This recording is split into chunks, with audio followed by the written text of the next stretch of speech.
Mangaluru bank robbery ವಿಚಾರಕ್ಕೆ ಸಂಬಂಧಪಟ್ಟಂತೆ breaking update ಬರ್ತಾ ಇದೆ. ಇಬ್ಬರು ಸಂಶಯಾಸ್ಪದ ವ್ಯಕ್ತಿಗಳ ವಿಚಾರಣೆಯನ್ನ ನಡೆಸಿದ್ದಾರೆ ಪೊಲೀಸರು. ಸದ್ಯ ಒಟ್ಟು 8 ತಂಡಗಳನ್ನು ರಚಿಸಿ ತಲಾಶ್ ನಡೆಸಲಾಗ್ತಾ ಇದೆ ಪೊಲೀಸರ ಕಡೆಯಿಂದ. ಕೇರಳ, ತಮಿಳುನಾಡು, ಮುಂಬೈ, ಗೋವಾ ಎಲ್ಲ ಕಡೆ ತನಿಖೆ ನಡೆಸ್ತಾ ಇದ್ದಾರೆ. ಯಾಕಂತಂದ್ರೆ ಇದೊಂದು ಹ್ಯೂಜ್ ರಾಬರಿ ಕೇಸ್. ಇದು ಬಹಳ ದೊಡ್ಡ ದರೋಡೆ ಪ್ರಕರಣ. ಕರ್ನಾಟಕದಾದ್ಯಂತ ಸದ್ದು ಮಾಡಿರ್ತಕ್ಕಂಥದ್ದು. ಒಂದು ರೀತಿಯಲ್ಲಿ ಪ್ರತಿಷ್ಠೆಯ ಪ್ರಶ್ನೆ ಆಗ್ಬಿಟ್ಟಿದೆ, ಮರ್ಯಾದೆ ಪ್ರಶ್ನೆ ಆಗ್ಬಿಟ್ಟಿದೆ ಕರ್ನಾಟಕ ಪೊಲೀಸರಿಗೆ. ಹಾಗಾಗಿ ಕೇರಳ, ತಮಿಳುನಾಡು, ಮುಂಬೈ, ಗೋವಾ ಎಲ್ಲ ಕಡೆ ತಲಾಶ್ ನಡೆಸಿದ್ದಾರಂತೆ. ಸಿಸಿಟಿವಿ ದಾಖಲೆಗಳನ್ನ ತೆಗೆಸಿ ಇತರೆ ತಾಂತ್ರಿಕ ಸಾಕ್ಷ್ಯಗಳನ್ನು ಕೂಡ ಆಧರಿಸಿ ತನಿಖೆ ಕೈಗೊಂಡಿದ್ದಾರೆ. ಸೊ ಉಳ್ಳಾಲ, ತೊಕ್ಕೊಟ್ಟು ರಾಬರಿಯಲ್ಲಿ ಭಾಗಿಯಾದವರ ಮಾಹಿತಿ ಕೂಡ ಸಂಗ್ರಹ ಮಾಡ್ತಾ ಇದ್ದಾರೆ. ಹಿಂದೆ ಏನಾದರೂ ಇದೇ ಥರದ ಪ್ರಕರಣಗಳನ್ನ ಮಾಡಿದ್ರಾ ಅನ್ನುವಂಥದ್ದು. 2017ರ ದರೋಡೆ ಪ್ರಕರಣದ ಆರೋಪಿಗಳನ್ನು ಕೂಡ ವಿಚಾರಣೆ ಮಾಡ್ತಾ ಇದ್ದಾರೆ. ಈ ಹಿಂದೆ ನಡೆದಿರ್ತಕ್ಕಂಥ ಇಂಥ ಪ್ರಕರಣಗಳಿಗೂ ಇದಕ್ಕೂ ಲಿಂಕ್ ಇದೆಯಾ, ಎಲ್ಲಾದ್ರೂ ಇವರ ಮಾಹಿತಿ ಸಿಗತ್ತಾ, ಏನಾದ್ರೂ ಎಲ್ಲಿ ಹೋದ್ರು ಅಥವಾ ಹಿಂದೆ ಯಾವ ಪ್ರಕರಣಗಳಲ್ಲಿ ಭಾಗಿಯಾಗಿದ್ರು, ಇವರ ಡೀಟೇಲ್ಸ್ ಏನು, ಇವರ ಜನ್ಮ ಜಾಲಾಡೋದಕ್ಕೆ ಪೊಲೀಸರು ಶತ ಪ್ರಯತ್ನ ಪಡ್ತಾ ಇದ್ದಾರೆ. ಮಂಗಳೂರು ಬ್ಯಾಂಕ್ ರಾಬರಿ ಪ್ರಕರಣದಲ್ಲಿ ಇನ್ನೂ ಕೂಡ ಯಾವುದೇ ಮಾಹಿತಿ ಆಸ್ ಆಫ್ ನಾವು ಲಭ್ಯ ಆಗಿಲ್ಲ. ಆದರೆ ಇಬ್ಬರು ಸಂಶಯಾಸ್ಪದ ವ್ಯಕ್ತಿಗಳನ್ನ ಪೊಲೀಸರು ವಿಚಾರಣೆ ಮಾಡಿದ್ದಾರೆ. ಸೊ ಅಲ್ಲೇನಾದ್ರೂ ಮಾಹಿತಿ ಬಂದಿದ್ಯಾ? ಈಗ ಪೊಲೀಸರು ತಮ್ಮ ಹತ್ರ ಇರ್ತಕ್ಕಂಥ ಮಾಹಿತಿಯನ್ನ ಇಟ್ಕೊಂಡು ಮುಂಬೈ, ತಮಿಳುನಾಡು, ಗೋವಾ, ಕೇರಳ ಇಷ್ಟು ರಾಜ್ಯಗಳಲ್ಲಿ ಜಾಲಾಡ್ತಾ ಇದ್ದಾರೆ. ನೋಡೋಣ, ಇವರು ಬೇಕು ಅಂತಂದ್ರೆ ಕೇಂದ್ರ ಗುಪ್ತಚರದಿಂದನೂ ಕೂಡ ಮಾಹಿತಿಯನ್ನ ಪಡ್ಕೊಳ್ಬಹುದು.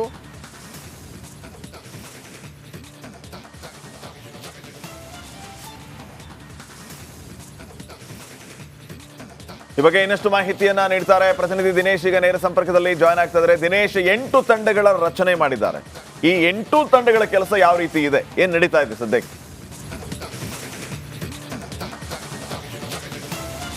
ಹೌದು ಶ್ರೀಪಾದ್, ಮಂಗಳೂರಿನ ಕೋಟೆಕಾರ್ನಲ್ಲಿ ನಡೆದಂತಹ ಬ್ಯಾಂಕ್ ದರೋಡೆ ಪ್ರಕರಣಕ್ಕೆ ಸಂಬಂಧಿಸಿದಂತೆ ವಿಚಾರಣೆಗಳು ಅಂದರೆ ತನಿಖೆಗಳು ತೀವ್ರಗೊಳ್ತಾ ಇದೆ. 8 ತಂಡಗಳಾಗಿ ರಚನೆಯಾಗಿದೆ. ಅಂದರೆ ಉಳ್ಳಾಲದ ಏನು ACP ಇದ್ದಾರೆ ಅವರ ನೇತೃತ್ವದಲ್ಲಿ 8 ಪೊಲೀಸ್ ತಂಡಗಳ ರಚನೆಯಾಗಿ ಬೇರೆ ಬೇರೆ ಭಾಗಗಳಿಗೆ ಹೋಗಿ ತನಿಖೆ ಮಾಡ್ತಾ ಇರುವಂಥದ್ದು ಮತ್ತು ಒಂದಷ್ಟು ಸೂಕ್ಷ್ಮ ವಿಚಾರಗಳು ಕೂಡ ಪೊಲೀಸರಿಗೆ ಈಗಾಗಲೇ ಲಭ್ಯ ಆಗಿರುವಂಥದ್ದು. ಅಂದರೆ ಸ್ಥಳೀಯರೇ ಇನ್ವಾಲ್ವ್ ಆಗಿದ್ದಾರೆ ಅನ್ನುವಂಥ ಒಂದಷ್ಟು ಬಲವಾದ ಶಂಕೆ ಇತ್ತು. ಹೀಗಾಗಿ ಒಂದು ಬಹಳಷ್ಟು ಅನುಮಾನದ ಹಿನ್ನೆಲೆಯಲ್ಲಿ ಇಬ್ಬರು ವ್ಯಕ್ತಿಗಳನ್ನ ಉಳ್ಳಾಲ ಪೊಲೀಸ್ ಠಾಣೆಗೆ ಕರೆಸಿ ಅಲ್ಲಿ ತೀವ್ರ ವಿಚಾರಣೆಗಳನ್ನು ಕೂಡ ಮಾಡಿರುವಂಥದ್ದು.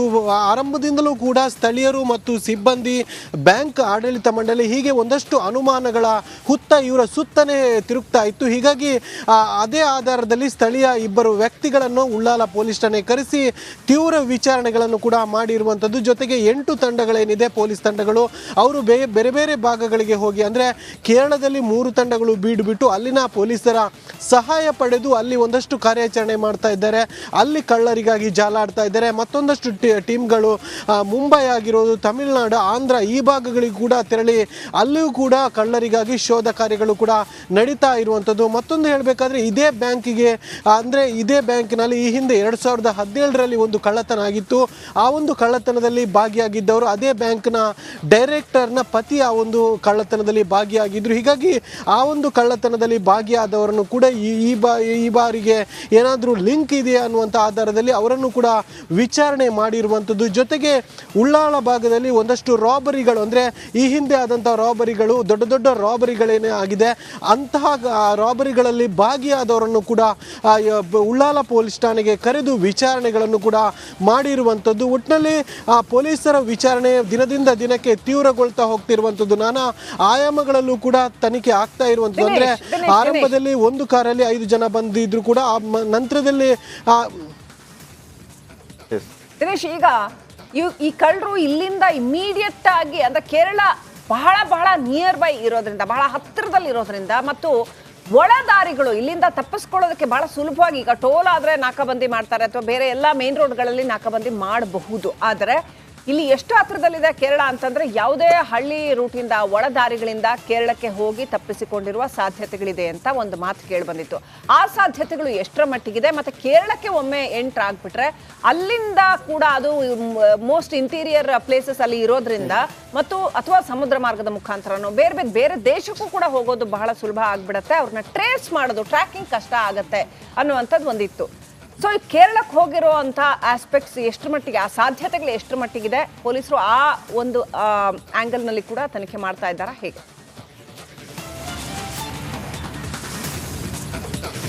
ಹೌದು ಶ್ರೀಲಕ್ಷ್ಮಿ, ಕೇರಳಕ್ಕೆ ಹೋಗಿರುವಂತಹ ಸಾಧ್ಯತೆಗಳು ದಟ್ಟ ಆಗಿರುವುದು. ಯಾಕಂದ್ರೆ ಒಂದು ವಾಹನ ಈಗಾಗಲೇ ಕೇರಳ ಮಾರ್ಗವನ್ನು ಪ್ರವೇಶ ಮಾಡಿರುವಂಥ, ಅಂದ್ರೆ ಆ ಒಂದು ಕೋಟೆಕಾರ್ ಅನ್ನುವಂಥ ಪ್ರದೇಶ ಏನಿದೆ ಆ ಕೆ.ಸಿ. ರೋಡಿನಿಂದ ಕೇವಲ 100 ಮೀಟರ್ ಬಂದರೆ ಅದು ರಾಷ್ಟ್ರೀಯ ಹೆದ್ದಾರಿ ಸಿಗುತ್ತೆ. ರೈಟಿಗೆ ಹೋದರೆ ಅದು ಮಂಗಳೂರಿಗೆ ತಲುಪುತ್ತೆ.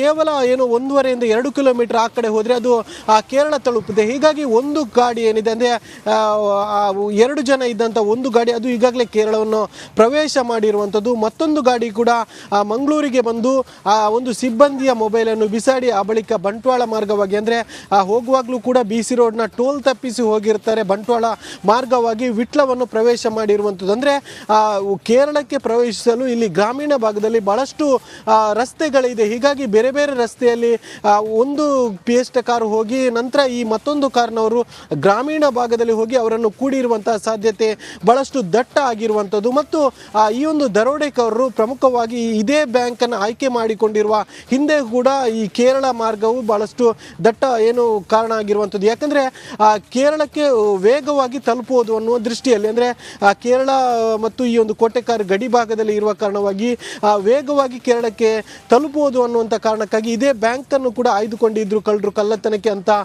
ಮಾಹಿತಿ ಕೂಡ ಸಿಗ್ತಾ ಇರುವಂಥದ್ದು. ಸದ್ಯ ಪೊಲೀಸರು ಬಹಳಷ್ಟು ತನಿಖೆಯನ್ನು ಕೂಡ ಮುಂದುವರಿಸಿರುವಂಥದ್ದು. ಮತ್ತು ಕಳ್ಳರೇನಿದ್ದಾರೆ ಅವರೆಲ್ಲರೂ ಕೂಡ ವೆಲ್ ಪ್ಲಾನ್ಡ್ ಆಗಿ ಬಂದಿದ್ರು. ಆದರೆ ಈ ರೀತಿಯಾದ ಪ್ಲಾನ್ ಕೊಟ್ಟವರು ಯಾರು ಅಂದರೆ, ಒಂದು ಶುಕ್ರವಾರ ಆಗಿರುವ ಕಾರಣವಾಗಿ ಶುಕ್ರವಾರ ಆ ಭಾಗದಲ್ಲಿ ಎಲ್ಲ ಅಂಗಡಿ ಮುಂಗಟ್ಟುಗಳು ಬಂದಾಗಿರುತ್ತೆ, ಎಲ್ಲರೂ ಕೂಡ ಪ್ರಾರ್ಥನೆಗೆ ತೆರಳುತ್ತಾರೆ ಅನ್ನುವಂಥದ್ದು ಒಂದು ಮಾಹಿತಿಯನ್ನು ಕಳ್ಳರಿಗೆ ಕೊಟ್ಟಿದ್ರು. ಮತ್ತೊಂದು ಮಾಹಿತಿ ಏನಂದರೆ, ಅಲ್ಲಿ CCTVಗಳು ಹಾಳಾಗಿತ್ತು, ಅಂದರೆ CCTV ಹಾಳಾಗಿತ್ತು, CCTV ರಿಪೇರಿಗೆ ಬರ್ತಾರೆ, ವೈರ್ ಕಟ್ ಆದ ನಂತರ ಅವರಿಗೆ ಏನಾದರೂ ಫೋನ್ ಹೋಗಿರ್ಬೋದಾ ಅನ್ನುವಂಥ ದೃಷ್ಟಿಯಲ್ಲಿ ಯಾರು ಫೋನ್ ಮಾಡಿರ್ಬೋದು, ಆ ಸ್ಥಳೀಯರೇ ನೆರವು ಪಡೆದುಕೊಂಡು ಈ ರೀತಿಯಾಗಿ ಕಾರ್ಯಾಚರಣೆಯನ್ನು ಕಳ್ಳರು ಮಾಡಿದ್ದಾರೆ. ಹೀಗಾಗಿ ಸ್ಥಳೀಯರ ಮೇಲೆ ಅನುಮಾನ ಆಗಿರುವಂಥದ್ದು ಮತ್ತು ಇದಕ್ಕೆ ಸಂಬಂಧಿಸಿದಂತೆ ಸ್ಥಳೀಯರನ್ನು ಕೂಡ ವಿಚಾರಣೆ ಮಾಡಿರುವಂಥದ್ದು. ಹೀಗಾಗಿ ಕಳ್ಳರು ಏನಿದ್ದಾರೆ ಪ್ರೀ ಪ್ಲಾನ್ಡ್ ಆಗಿ ಎಲ್ಲವೂ ಕೂಡ ಪ್ಲಾನ್ ಮಾಡ್ಕೊಂಡು ಬಂದಿದ್ದಾರೆ. ಹೀಗಾಗಿ ಪ್ಲಾನ್ ಕೊಟ್ಟವರನ್ನು ಹಿಡಿದ್ರೆ ಬಳಿಕ ಕಳ್ಳರನ್ನು ಹಿಡಿಯುವುದು ಬಹಳಷ್ಟು ಸುಲಭ ಅನ್ನುವಂಥ ದೃಷ್ಟಿಯಲ್ಲಿ ಪ್ಲಾನ್ ಕೊಟ್ಟವರು ಯಾರು, ಈ ರೀತಿಯಾಗಿ ಅಂದರೆ ಈ ರೀತಿಯಾದಂಥ ಮಾಹಿತಿಯನ್ನು ಕೊಟ್ಟವರು ಯಾರು ಅನ್ನುವಂಥ ನಿಟ್ಟಿನಲ್ಲೂ ಕೂಡ ಬಹಳಷ್ಟು ತನಿಖೆ ಸಾಗ್ತಾ ಇರುವಂಥದ್ದು.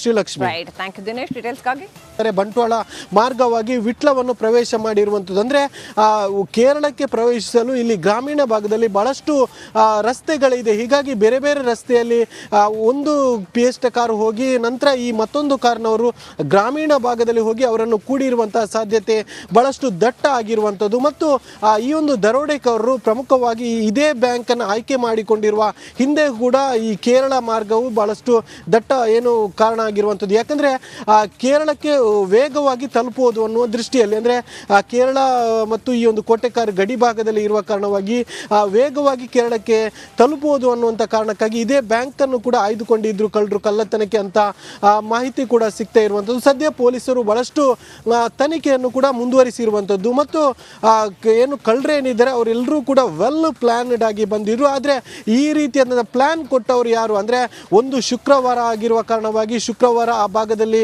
ಎಲ್ಲ ಅಂಗಡಿ ಮುಂಗಟ್ಟುಗಳು ಬಂದಾಗಿರುತ್ತೆ, ಎಲ್ಲರೂ ಕೂಡ ಪ್ರಾರ್ಥನೆಗೆ ತೆರಳುತ್ತಾರೆ ಅನ್ನುವಂಥದ್ದು ಒಂದು ಮಾಹಿತಿಯನ್ನು ಕಳ್ಳರಿಗೆ ಕೊಟ್ಟಿದ್ರು. ಮತ್ತೊಂದು ಮಾಹಿತಿ ಏನಂದರೆ, ಅಲ್ಲಿ CCTVಗಳು ಹಾಳಾಗಿತ್ತು, ಅಂದರೆ CCTV ಹಾಳಾಗಿತ್ತು, CCTV ರಿಪೇರಿಗೆ ಬರ್ತಾರೆ, ವೈರ್ ಕಟ್ ಆದ ನಂತರ ಅವರಿಗೆ ಏನಾದರೂ ಫೋನ್ ಹೋಗಿರ್ಬೋದಾ ಅನ್ನುವಂಥ ದೃಷ್ಟಿಯಲ್ಲಿ ಯಾರು ಫೋನ್ ಮಾಡಿರ್ಬೋದು, ಆ ಸ್ಥಳೀಯರೇ ನೆರವು ಪಡೆದುಕೊಂಡು ಈ ರೀತಿಯಾಗಿ ಕಾರ್ಯಾಚರಣೆಯನ್ನು ಕಳ್ಳರು ಮಾಡಿದ್ದಾರೆ. ಹೀಗಾಗಿ ಸ್ಥಳೀಯರ ಮೇಲೆ ಅನುಮಾನ ಆಗಿರುವಂಥದ್ದು ಮತ್ತು ಇದಕ್ಕೆ ಸಂಬಂಧಿಸಿದಂತೆ ಸ್ಥಳೀಯರನ್ನು ಕೂಡ ವಿಚಾರಣೆ ಮಾಡಿರುವಂಥದ್ದು. ಹೀಗಾಗಿ ಕಳ್ಳರು ಏನಿದ್ದಾರೆ ಪ್ರೀ ಪ್ಲಾನ್ಡ್ ಆಗಿ ಎಲ್ಲವೂ ಕೂಡ ಪ್ಲಾನ್ ಮಾಡ್ಕೊಂಡು ಬಂದಿದ್ದಾರೆ. ಹೀಗಾಗಿ ಪ್ಲಾನ್ ಕೊಟ್ಟವರನ್ನು ಹಿಡಿದ್ರೆ ಬಳಿಕ ಕಳ್ಳರನ್ನು ಹಿಡಿಯುವುದು ಬಹಳಷ್ಟು ಸುಲಭ ಅನ್ನುವಂಥ ದೃಷ್ಟಿಯಲ್ಲಿ ಪ್ಲಾನ್ ಕೊಟ್ಟವರು ಯಾರು, ಈ ರೀತಿಯಾಗಿ ಅಂದರೆ ಈ ರೀತಿಯಾದಂಥ ಮಾಹಿತಿಯನ್ನು ಕೊಟ್ಟವರು ಯಾರು ಅನ್ನುವಂಥ ನಿಟ್ಟಿನಲ್ಲೂ ಕೂಡ ಬಹಳಷ್ಟು ತನಿಖೆ ಸಾಗ್ತಾ ಇರುವಂಥದ್ದು.